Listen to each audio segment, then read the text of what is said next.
તો મિત્રો કેટલાક મિત્રો મને કહે છે કે ઇન્કમ ટેક્સ વિશે 12A અને ATG વિશે એક વિડીયો બનાવો. તો મિત્રો 12A એટલે શું?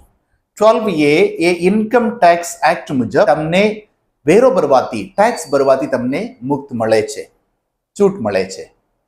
તો એકવાર તમારી સંસ્થામાં એ 12A નું સર્ટિફિકેટ મળી ગયું હોય તો તમારે સંસ્થાને જે કંઈ તમારું દાન આવે છે એનું ટેક્સ ભરવાની જરૂર નથી. અને એટીજી એટલે શું? એટીજી મુજબ એસીજી ગુજરાતીમાં એસીજી મુજબ જો એકવાર તમારી સાથે એસીજી મુજબની સર્ટિફિકેટ હોય, એટીજી નું સર્ટિફિકેટ કહેવામાં આવે છે, એ મળી ગયું હોય તો તમને જે દાન આપે છે, જે ડોનર્સ છે, એમને વેરોમાંથી મુક્ત મળશે.